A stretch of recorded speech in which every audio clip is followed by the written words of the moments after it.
ನನ್ನ ಜೊತೆಲೆ ಓದುತ್ತಿರುವಂತ ಒಳ್ಳೆ ಗುಣಲಕ್ಷಣ ಹೊಂದಿರುವಂತ ಶಿಲ್ಪನನ್ನು ಪ್ರೀತಿಸಿರುವ ನಮ್ಮ ಪವಿತ್ರವಾದ ಪ್ರೀತಿಗೆ ಯಾವಾಗ ಗುಂಟು ಕೊರತೆ ಬರುತ್ತೆ ರಕ್ಷಿಸು ತಂದೆ ರಕ್ಷಿಸಬಾರ ನಿನ್ನದು ಸದಾ ಕಾಲ ನಿನ್ನ ಆಶೀರ್ವಾದ ನನ್ನೊಂದಿಗೆ ಇರಲಿ.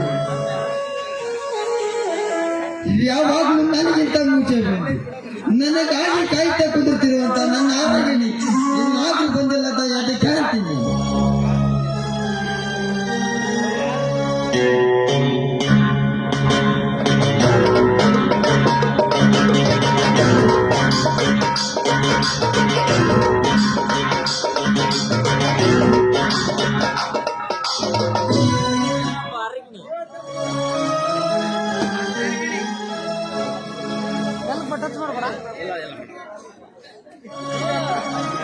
ಶ್ರೀಧರ್, ನಾನು ಬರೋದು ಸ್ವಲ್ಪ ತಡವಾಯ್ತು, ಬೇಜಾರು ಮಾಡ್ಕೋಬೇಡಿ ನೀವು. ಹಾಗೇನಿಲ್ಲ ಶಿಲ್ಪ, ಇಷ್ಟಪಟ್ಟಿದ್ದು ಕೈಗೆ ಸಿಗಬೇಕಂದ್ರೆ ಎಷ್ಟು ಕಷ್ಟ ಬಂದ್ರು ಸಹಿಸಿಕೊಳ್ಳಬೇಕಲ್ಲವೇ. ಶ್ರೀಧರ್, ನೀವು ಮಾತಿನ ಅರ್ಥ? ನಿಜ ಹೇಳ್ಬೇಕಂದ್ರೆ ನಾನೊಬ್ಬ ತಂದೆ ತಾಯಿಲ್ಲದ ತಪ್ಪಲ್ಲಿ ನನಗೆ ಇದ್ದೊಬ್ಬ ಮಕ್ಕಳನ್ನು ಕೂಡ ನಾನು ಚಿಕ್ಕ ವಯಸ್ಸಿನಲ್ಲಿ ಇರುವಾಗ ಮದುವೆ ಮಾಡಿಕೊಟ್ಟು ಶಿವನ ಪಾದ ಸೇರಿಕೊಂಡ್ರು ನನ್ನ ತಂದೆ ತಾಯಿ ಹೊಟ್ಟೆಯನ್ನು ಕುಲಕ ಬರ್ತಂದು ಅದನ್ನ ತಿಳಿಯದ ನನ್ನ ಮಾವಂದರು ಅವ್ರ ಮನೆಯಲ್ಲೇ ಬೆಳೆದು ದೊಡ್ಡವನಾಗಿರೋದು. ನನ್ನ ಮಾವಂದರು ಅವರ ಹೊಟ್ಟೆಗೆ ಹುಟ್ಟಿದ ಮಗನಿಗಿಂತ ಹೆಚ್ಚಾಗಿ ಇಚ್ಛಿಸಿದರು. ನನ್ನ ಮಾವಂದರು ನನ್ನ ಮೇಲೆ ಬೆಟ್ಟದಂತ ಆಸೆನೇ ಇಟ್ಟಿರುವರು. ಶಿಲ್ಪ, ಶ್ರೀಧರ್, ನೀನು ಹೇಳೋ ಮಾತು ನಿಜ. ಆದ್ರೆ ನಿನ್ನ ಮಾವಂದ್ರ ಆಸೆಯನ್ನು ಈಡೇರಿಸುತ್ತಿರುವುದಕ್ಕೋಸ್ಕರ ಈ ವಿಷಯವನ್ನು ಇಷ್ಟು ದಿವಸ ನನಗೆ ಏಕೆ ತಿಳಿಸಲಿಲ್ಲ? ಈ ವಿಷಯ ನನಗೆ ತಿಳಿದಿದ್ದೆ ಆದ್ರೆ ನಿಮ್ಮನ್ನು ಪ್ರೀತಿಸುತ್ತಿಲ್ಲ ಅಂತ ತಿಳಿದುಕೊಂಡಿದ್ದೀರಾ ನೀವು? ಹಾಗೇನಿಲ್ಲ ಶಿಲ್ಪ, ನೀನೇ ತಪ್ಪು ತಿಳಿದುಕೊಂಡಿರುವೆ. ಹಾಗಾದ್ರೆ ಇನ್ನು ಮುಂದೆ ಎಷ್ಟೇ ಕಷ್ಟ ಸುಖ ದುಃಖಗಳು ಬಂದ್ರು ನನಗೆ ತಿಳಿಸುತ್ತೇನೆ ಅಂತ ನನಗೆ ಪ್ರಾಮಿಸ್ ಮಾಡಿ. ಆಯ್ತು ಶಿಲ್ಪ. ನೋಡು ಶಿಲ್ಪ, ನನ್ನ ಪ್ರಾಣಕ್ಕಿಂತ ಹೆಚ್ಚಾಗಿ ನಿನ್ನ ಪ್ರೀತಿಸಿರುವುದು. ನಮ್ಮ ಪ್ರೀತಿ ಸದಾ ಕಾಲ ಹೀಗೆ ಉಳಿತೆಂದ್ರೆ ಸಾರ್ಥಕದು ನಮ್ಮ ಜೀವನ. ಯಾಕೆ ಶ್ರೀಧರ್, ಯಾಕೆ ಈ ರೀತಿ ಮಾತನಾಡ್ತಾ ಇದ್ರ ನೀವು? ನಾವಿಬ್ರು ಇನ್ನು ಮುಂದೆ ಕೂಡೋದೇ ಇಲ್ವಾ? ನೋಡು ಶಿಲ್ಪ, ನೀವು ಶ್ರೀಮಂತರು, ನಾವು ಬಡವರು. ಅದರಲ್ಲಿ ನಾನು ತಂದೆ ತಾಯಿಲ್ಲದ ತಪ್ಪಲ್ಲಿ ನಮ್ಮ ಪ್ರೀತಿಗೆ ಬೆಲೆ ಯಾರು ಕೊಡ್ತಾರೆ ಸಮಾಜದಲ್ಲಿ? ಯಾಕೆ ಶ್ರೀಧರ್, ನಾನಿಲ್ವೇ?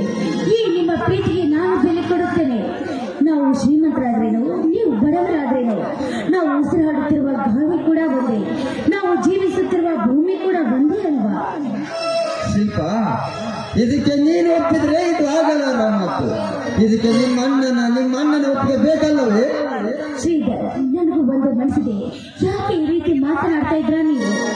ನನ್ನ ಜೀವನವನ್ನು ಪೂರ್ತಿಗೊಳಿಸುವ ಸ್ಫೂರ್ತಿಯಾಗುವವರ ಜೊತೆ ಮದುವೆ ಆಗಬೇಕು ಅನ್ನುವುದೇ ಈ ನನ್ನ ಆಸೆ. ಆ ಹರಿಹರ ಬ್ರಹ್ಮಾದಿ ಸೃಷ್ಟಿ ಬ್ರಹ್ಮಾದಿಗಳೇ ಬಂದರೂ ಕೂಡ ನಾನು ಅವರ ಮಾತನ್ನು ಕೇಳೋದಿಲ್ಲ. ಬದುಕಿದ್ರು ನಿಮ್ಮ ಜೊತೆ, ಸತ್ರು ನಿಮ್ಮ ಜೊತೆ. ನಮ್ಮಣ್ಣನನ್ನು ಒಪ್ಪಿಸುವ ಜವಾಬ್ದಾರಿಯನ್ನು ನನಗೆ ಬಿಡಿ. ಒಂದು ವೇಳೆ ನಮ್ಮಣ್ಣ ಒಪ್ಪದೆ ಹೋದ್ರೆ ಅವರ ಮಾತನ್ನು ತೊರೆದು ನಿಮ್ಮನ್ನು ಮದುವೆ ಆಗುತ್ತೇನೆ ನಾನು. ಹಾಗಾದ್ರೆ ಇದೇ ನಿನ್ನ ನಿಜವಾದ ಮಾತೆ? ಹೌದು ಶ್ರೀಧರ್. ನೋಡು ಶಿಲ್ಪ, ಯೋಚನೆ ಮಾಡು. ನನ್ನ ಜೊತೆ ಬಂದರೆ ನೀನು ಕಷ್ಟ ಅನುಭವಿಸಬೇಕಾಗುತ್ತದೆ. ನಿಮ್ಮಂತ ಶ್ರೀಮಂತರಿಗೆ ಕಷ್ಟ ಎಂಬುದು ಏನಂಬುದೇ ಗೊತ್ತಿರುವುದಿಲ್ಲ. ಆದರೆ ನಮ್ಮಂತ ಬಡವರು ದುಡಿದು ತಿನ್ನದಿದ್ದರೆ ಒಂದು ಹೊತ್ತು ಗಂಜಿಗೆ ಗತಿ ಇಲ್ಲ.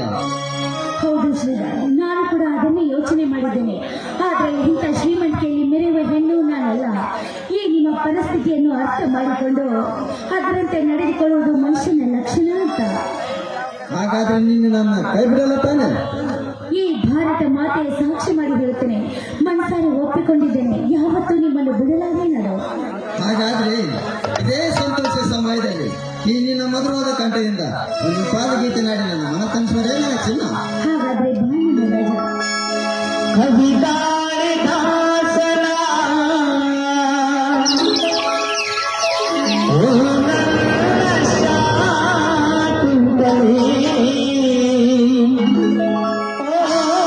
ನನ್ನ ಸಂಗವೇ, ನನ್ನ ಸಂಗವೇ.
ಸುಖಲೇ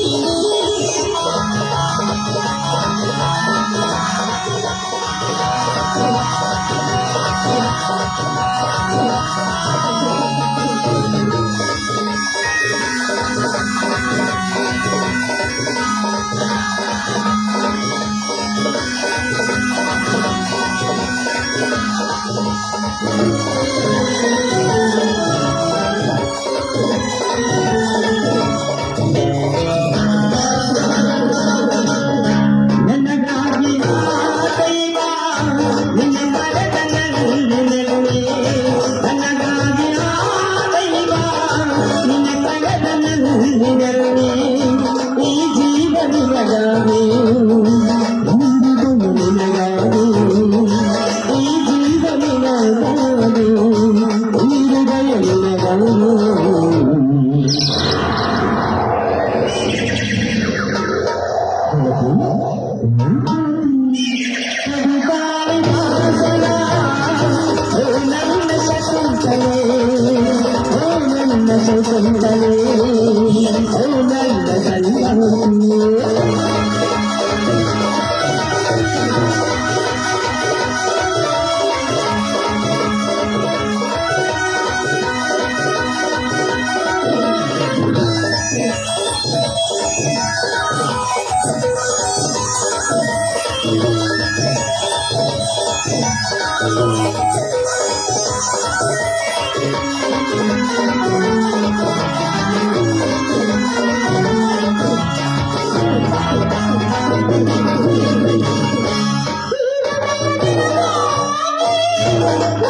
ಕವಿಗಾಳಿ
la la la la la